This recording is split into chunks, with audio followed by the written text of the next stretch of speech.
সম্মানিত দর্শক এবং শ্রোতাবৃন্দ, আমি যশোরী আপনাদের সকলকে জানাই আসসালামু আলাইকুম ওয়া রাহমাতুল্লাহ।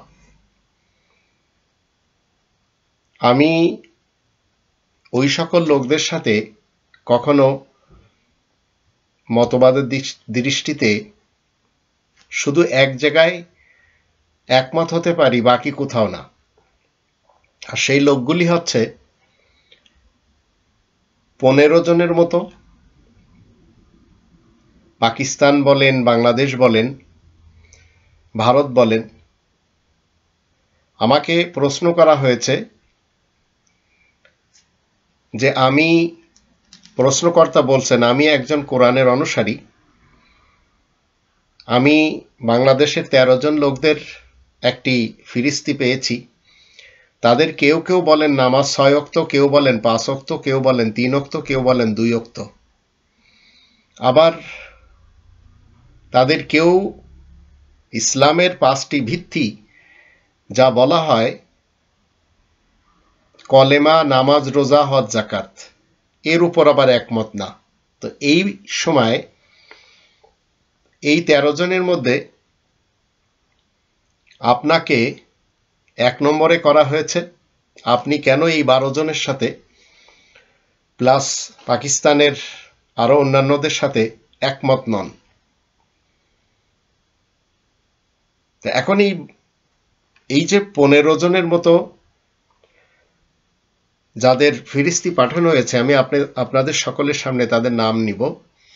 প্রথমে ডক্টর একিউ মাহবুবুল্লাহ যশোরী, 2 নম্বরে পান্না চৌধুরী, 3 নম্বরে আক্কাস বিন আব্দুর রশিদ, 4 নম্বরে সজল রোশন, 5 নম্বরে মোহাম্মদ ওহিদুজ্জামান, 6 নম্বরে আবু সাইদ খান, 7 নম্বরে ফারুক হাসান, 8 নম্বরে এস.এম. নজরুল ইসলাম, 9 নম্বরে শায়েখ মুরাদ বিন আমজাদ, 10 নম্বরে দি ট্রুথ সিকার, 11 নম্বরে হানিফ মোল্লা ভারত থেকে, 12 নম্বরে মাসুদ রানা, 13 নম্বরে আমিরুল ইসলাম, আর 14 নম্বরে গুলাম আহমদ পরভেজ পাকিস্তান, আর 15 নম্বরে জাভেদ আহমদ গামদি পাকিস্তান।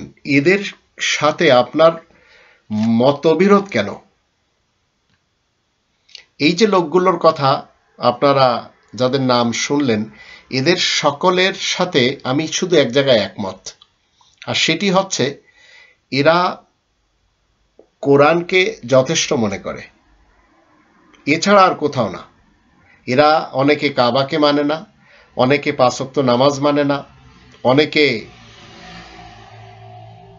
এই কোরআনের দৃষ্টিতে সালাত বিশ্বাসী না, কাবার নিয়ম নীতিতে যে আমাদের চলা লাগবে সেটিও তারা বিশ্বাসী না। এই কোরআনে 3 নম্বর সূরা আলে ইমরানের 103 নম্বর আয়াতের শুরুতে আল্লাহ বলছেন ওয়াতাসিমু বিহাবলিল্লাহি জামিআন ওয়া লা তাফাররাকু, তোমরা সবাই মিলে আল্লাহ তাআলার এই রজ্জু কোরআনকে মজবুতভাবে আঁকড়ে ধরো আর ফিরকা, পার্টি, মাসলাক, মাযহাবে বিভক্ত হও না। যদি কেউ হয় তাহলে এই আয়াতের ভিতরে বলা হচ্ছে অকুনতুম আলা শাফা হুফরাতিম মিনান নার, তোমরা তো দোজকের আগুনের কিনারায় দাঁড়িয়েছিলে। ফাআনকাযাকুম মিনহা, সেখান থেকে আল্লাহ তোমাদেরকে বাঁচিয়েছেন। তো আমি এই 15 জন, আমি সহ এই 14 জনের সাথে শুধু এক জায়গায় একমত, বাকি আমি কোথাও ইনাদের সাথে একমত না। কারণ আমি 5 ওয়াক্ত নামাজ বিশ্বাসী, মসজিদুল হারাম বিশ্বাসী, 19 জন নবীদের বিশ্বাসী এবং 5 জন রাসূলদের বিশ্বাসী, আর সেই 19 জন নবী প্লাস রাসূল।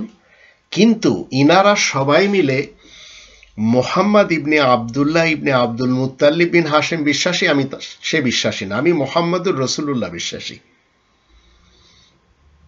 এই কোরআনের 3 নম্বর সূরা আলে ইমরানের 104 নম্বর আয়াতে আল্লাহ বলেন তোমাদের মধ্যে এমন একদল লোক থাকা উচিত যারা তা'মুরুনা বিল মারুফ ওয়া তানহাউনা আনিল মুনকার, তারা কি করবে?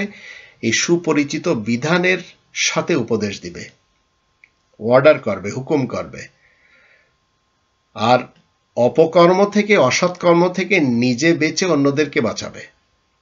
তো আল্লাহ বলেন এরা মুফলিহুন, এরা সফলকাম মানুষ। আর 105 নম্বর আয়াতে বলা হচ্ছে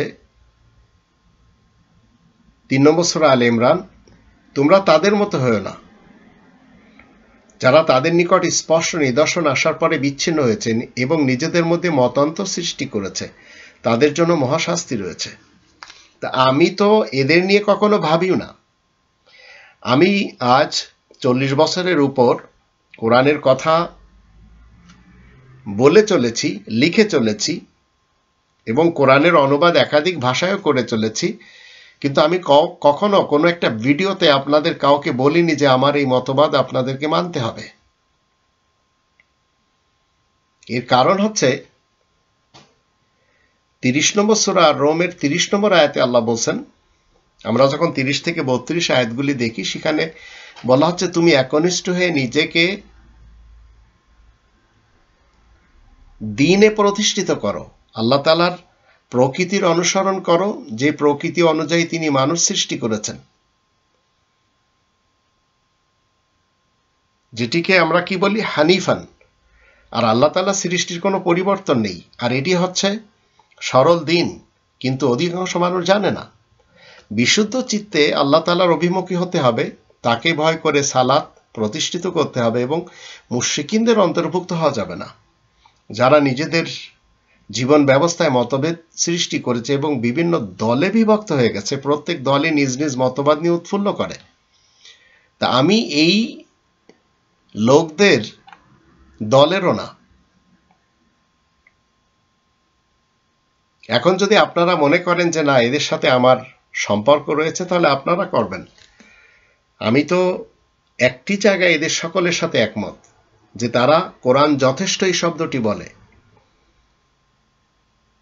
এরপরে এরা যে মোহাম্মদ ইবনে আবদুল্লাহ ইবনে আব্দুল মুত্তালিব বিন হাশেমকে মানে, আমি তো তার ধারে কাছেও নেই, কারণ আমি মোহাম্মদুর রসুলুল্লাহ বিশ্বাসী এবং মোহাম্মদুর রসুলুল্লাহর একজন সঙ্গী সাথীদের অন্তর্ভুক্ত। তো এখন আপনারা আমার উপরে যতই অপবাদ দেন না কেন, আমি মূলত এদের ব্যাপারটি নিয়ে আপনাদের সামনে ক্লিয়ার করলাম। আশা করি আপনারা বুঝতে পেরেছেন। আর যখন আপনারা কোরআনের মহাসত্য বুঝবেন, তখন আপনি জানতেই পারবেন যে আপনার নিজস্ব কোনো পার্টি থাকা উচিত না। তাই আমার নিজস্ব কোনো প্ল্যাটফর্ম নেই। আমি 40-এর উপরে বছর আমি কোরআনের কথা বলে চলেছি, আমার কাছে 40 জন লোকও নেই। আর বাংলাদেশি সেবা পার্টিকে কেন পছন্দ করি সেটি বারবার আপনাদেরকে বলেছি।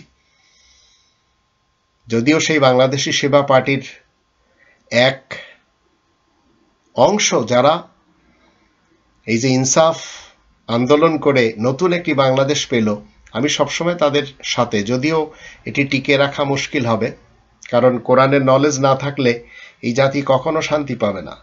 এই কোরআন যখন আমি পড়ি, তখন এই কোরআনের ভিতরে আমরা 24টি নবী এবং রসুলদের ক্যারেক্টার পাই, আর এটি 24 ঘন্টার কোনো না কোনো সময় আপনি ফলো করতে পারেন। আর আমি আমার গবেষণায় দেখলাম 24-48 53 বছর হয়ে গেল আজ, দুটি ফ্যামিলি এই বাংলাদেশ লুটে পুটে শেষ করে দিয়েছে। একটি জান্নাতের টুকরা ছিল আমাদের দেশ। সেই 2-24 মানে বিএনপি মার্কা মুসলমান এবং বিএএল মার্কা মুসলমান, এরা এই 24 জন নবী রাসূলদের ক্যারেক্টারকে কখনো ফলোই করেনি, করবেও না কখনো। তো 2-24 বছর পর নতুনভাবে আবার আল্লাহ তাআলা আমাদেরকে বাঁচতে দিচ্ছেন। যদি আমরা এই 24 জন নবী রাসূলদের ক্যারেক্টারগুলি অভিনয় করে চলি, তা আমাদের সকলের নিজ নিজ জায়গাতে এক একজন নবীদের রসুলদের চরিত্রকে অভিনয় করতে হবে, তখন আমরা শান্তি পাবো, নইলে পাবো না। আর এই কনস্টিটিউশন যতক্ষণ আমি না মানব, ততক্ষণ শান্তি বলতেই কিছু নেই।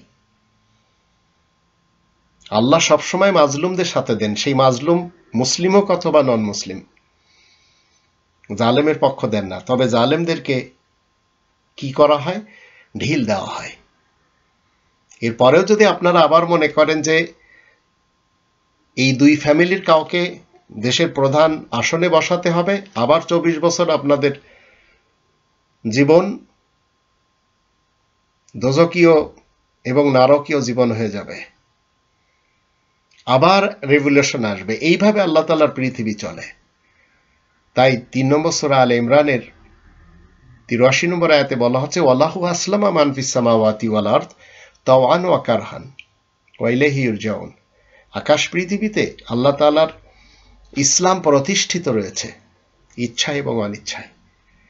আর আল্লাহ তাআলার দিকেই সবাইকে ফেরত যেতে হবে। এখন আপনি আমি যদি মনে করি এই কনস্টিটিউশন বাদ দিয়ে মোল্লাতন্ত্রের, রাজতন্ত্রের, সমাজতন্ত্রের কিংবা গণতন্ত্রের কনস্টিটিউশনে শান্তি পাবেন, তাহলে এই 4টি তন্ত্রের কনস্টিটিউশনে শান্তি নেই যতক্ষণ রব্বানি তন্ত্র আপনি না মানবেন।